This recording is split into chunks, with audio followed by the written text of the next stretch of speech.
Hello, ഞാൻ ഉണ്ടാക്കാൻ പോകുന്നത് സ്ട്രോബെറി 2 ടയർ കേക്കാണ്. അപ്പോൾ അതിൻ്റെ റെസിപ്പി ആയിട്ടാണ് ഇന്ന് വന്നിരിക്കുന്നത്. അപ്പോൾ ഇത് എളുപ്പത്തിൽ എങ്ങനെ ഉണ്ടാക്കിയെടുക്കാൻ നോക്കാം. അപ്പോൾ ഇതാ അതിന് വേണ്ടിയിട്ട് ഞാനിവിടെ 1.5 കപ്പ് മൈദ എടുക്കുന്നുണ്ട്. അപ്പോൾ ഇത് 1.5 കിലോയുടെ മുകളിലുള്ള ഒരു കേക്കാണ്.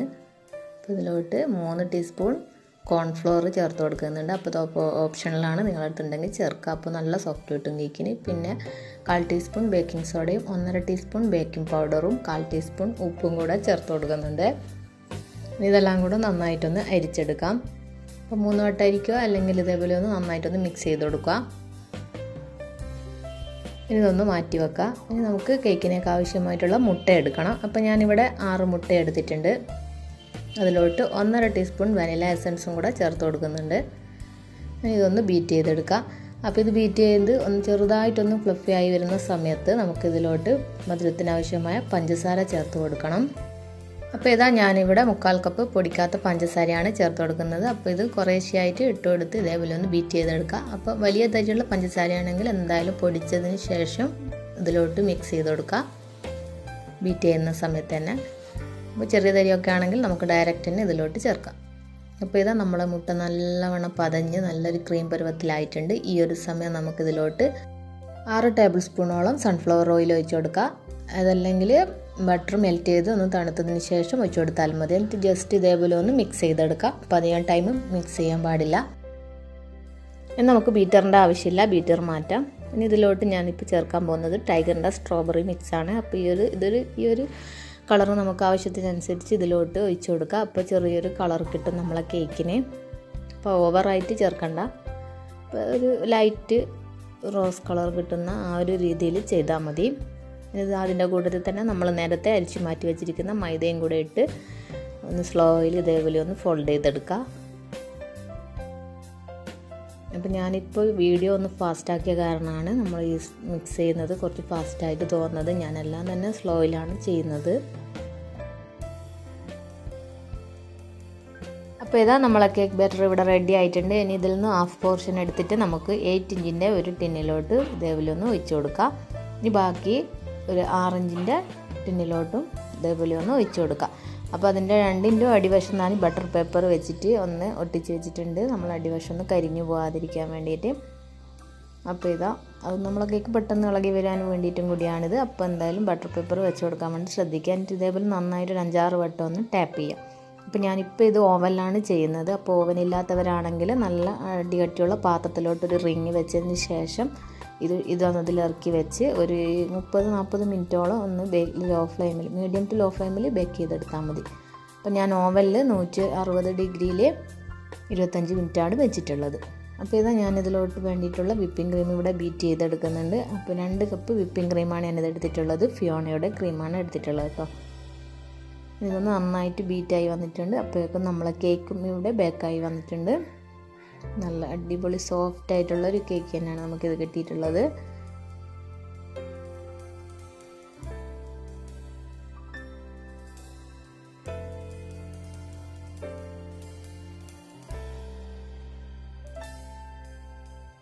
അപ്പോൾ ഇതാ ഞാൻ ഈ കേക്കിൻ്റെ മുകൾ ഭാഗത്തുള്ള അധികമായിട്ട് പൊങ്ങിയിട്ടുള്ള ഭാഗങ്ങളൊക്കെ ഒന്ന് കട്ട് ചെയ്ത് മാറ്റുന്നുണ്ട്. അതിനുശേഷം ഓരോ കേക്കും 3 ലെയറായിട്ട് കട്ട് ചെയ്തെടുക്കുന്നുണ്ട്. അപ്പോൾ മൊത്തം 6 ലെയർ നമുക്കിപ്പോൾ ഇവിടെ കട്ട് ചെയ്തിട്ട് എടുക്കാൻ പറ്റിയിട്ടുണ്ട്. ഇനി ഒരു 1.5 ഇഞ്ചിൻ്റെ കേക്ക് ബോർഡ് എടുത്തിട്ടുണ്ട്. അതിൻ്റെ മുകളിലോട്ടായിട്ട് കുറച്ച് വിപ്പിംഗ് ക്രീം ഇതേപോലെ ഒന്ന് സ്പ്രെഡ് ചെയ്ത് കൊടുക്കാം. ഒരു കേക്ക് ബോർഡിൻ്റെ മുകളിലോട്ടായിട്ട് നമുക്കൊരു കേക്ക് പീസ് വെച്ച് കൊടുക്കാം. അതിൻ്റെ മുകളിലോട്ടായിട്ട് ഇതേപോലെ ഷുഗർ സിറപ്പ് വെറ്റ് ചെയ്ത് കൊടുക്കുക. അപ്പോൾ ഇത് ഞാൻ 1 കപ്പ് പഞ്ചസാരയിലോട്ട് 1.25 കപ്പോളം വെള്ളം ഒഴിച്ച് നന്നായിട്ടൊന്ന് തിളപ്പിച്ചെടുത്തതാണിത്. ഇനി അതിൻ്റെ മുകളിലോട്ടായിട്ട് നമുക്ക് വിപ്പിംഗ് ക്രീം സ്പ്രെഡ് ചെയ്ത് കൊടുക്കാം. അപ്പോൾ ഈ ഒരു വിപ്പിംഗ് ക്രീം നിങ്ങളെ ഇഷ്ടത്തിനനുസരിച്ച് കൂട്ടുകയും കുറക്കുകയൊക്കെ ചെയ്യാം.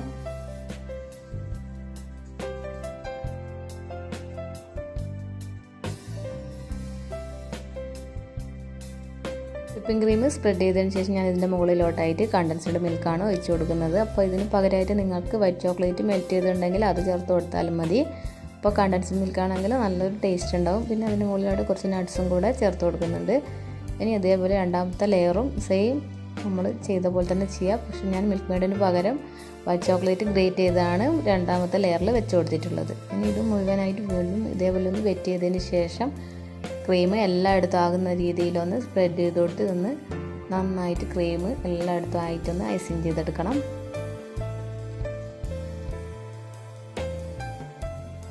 അപ്പോൾ ഇതേപോലെ വിപ്പിംഗ് ക്രീം എല്ലായിടത്തും ആകുന്ന രീതിയിൽ നന്നായിട്ടൊന്ന് സ്പ്രെഡ് ചെയ്ത് കൊടുക്കുന്നുണ്ട്. അതിനുശേഷം ഇതേപോലെയുള്ള കാർഡോ അല്ലെങ്കിൽ ഐസിങ് നൈഫോ എടുത്ത് നല്ല ഷേപ്പാക്കി കൊടുക്കാം നമുക്ക്.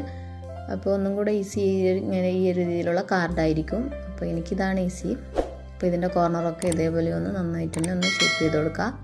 അപ്പോൾ ഇതാ നമ്മൾ ഫസ്റ്റ് കേക്ക് ഇവിടെ ഐസിങ് ചെയ്ത് കഴിഞ്ഞിട്ടുണ്ട്. ഇത് 1 മണിക്കൂർ ഫ്രിഡ്ജിലേക്ക് വെക്കാം. അതിനുശേഷം നമ്മൾ രണ്ടാമത്തെ കേക്കും സെയിം നമ്മൾ നേരത്തെ ചെയ്ത പോലെ തന്നെ രണ്ടാമത്തെ ചെറിയൊരു കേക്കും ഇതേപോലെ ഒന്ന് ഐസിങ് ചെയ്തെടുക്കാം.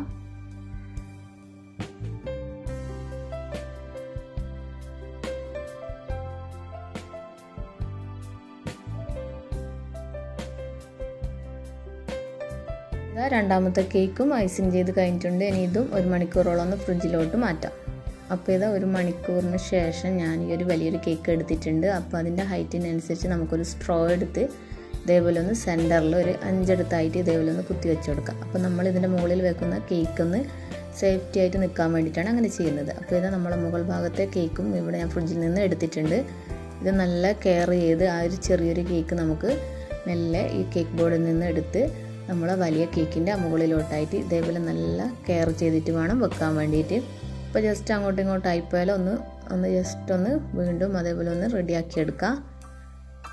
ഇനി നമുക്ക് കുറേ നമ്മൾ നന്നായിട്ടുണ്ട് ഐസിങ് ചെയ്ത ക്രീമൊക്കെ കുറേ പോയി കിട്ടിയിട്ടുണ്ട്, സൈഡിലൊക്കെ പോയിട്ടുണ്ട്. അപ്പോൾ അതൊക്കെ ഒന്ന് നമ്മൾ വിപ്പിംഗ് ക്രീം എടുത്തിട്ടൊന്ന് കവർ ചെയ്ത് എല്ലായിടത്തും ആകുന്ന രീതിയിലൊന്ന് നന്നായിട്ടൊന്ന് വീണ്ടും ഈ ഒരു വിപ്പിംഗ് ക്രീം ഒന്ന് ഷേപ്പ് ചെയ്തെടുക്കാം.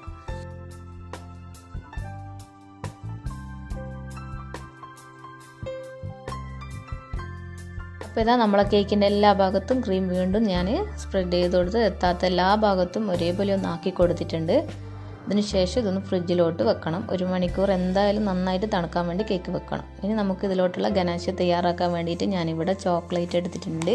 വൈറ്റ് ചോക്ലേറ്റാണ് എടുത്തിട്ടുള്ളത്. അപ്പോൾ ഒരു 150 ഗ്രാം വൈറ്റ് ചോക്ലേറ്റും ഒരു 50 ഗ്രാമോളം വിപ്പിംഗ് ക്രീമും ചേർത്ത് കൊടുത്തിട്ടുണ്ട്. അതിലോട്ട് ചെറിയ 2 പീസ് ബട്ടറും കൂടെ ചേർത്ത് കൊടുത്തിട്ടുണ്ട്. ഈ ബട്ടർ നമ്മൾ ഒരു കേക്കിന് ഗ്ലേസിങ് കിട്ടാൻ വേണ്ടി മാത്രമാണ് ചേർക്കുന്നത്. അപ്പോൾ ഇതാ നമ്മളെ ഗനാഷ് ഇവിടെ റെഡി ആയിട്ടുണ്ട്. ചോക്ലേറ്റൊക്കെ നന്നായിട്ട് തന്നെ മെൽറ്റ് ചെയ്ത് വന്നിട്ടുണ്ട്.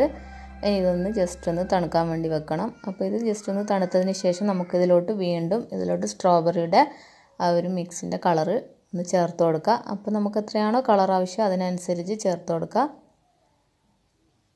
എന്നിട്ട് നന്നായിട്ടൊന്ന് മിക്സ് ചെയ്ത് കൊടുക്കുക.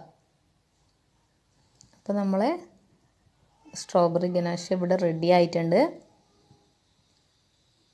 ഇനി ഇത് നമുക്ക് നല്ല തണുത്ത കേക്കിലോട്ട് വേണം ഒഴിക്കാൻ വേണ്ടിയിട്ട്. അപ്പോൾ നമ്മളെ കേക്ക് ഇവിടെ നന്നായി തണുത്ത് വന്നിട്ടുണ്ട്. അതൊരു പാത്രം വെച്ചതിന് ശേഷം അതിൻ്റെ മുകളിലോട്ടാണ് വെച്ചിട്ടുള്ളത്. ഇനി നമുക്കിതിൻ്റെ മുകളിലോട്ടായിട്ട് ഒഴിച്ചു കൊടുക്കാം. അപ്പോൾ ഈ കേക്കിൻ്റെ എല്ലാ ഭാഗത്തും ഈ ഒരു ക്രീം എത്തുന്ന രീതിയിൽ ഇതേപോലെ ഒന്ന് ഒഴിച്ചു കൊടുക്കുക. അരിപ്പ വെച്ചിട്ട് വേണം ഒഴിച്ചു കൊടുക്കാൻ വേണ്ടിയിട്ട്. അപ്പോൾ എന്തെങ്കിലും ചോക്ലേറ്റിൻ്റെ പീസൊക്കെ ഉണ്ടെങ്കിൽ അരിപ്പയിൽ അങ്ങ് ആയി കിട്ടും. അപ്പോൾ നല്ല നീറ്റിൽ കിട്ടുകയും ചെയ്യും.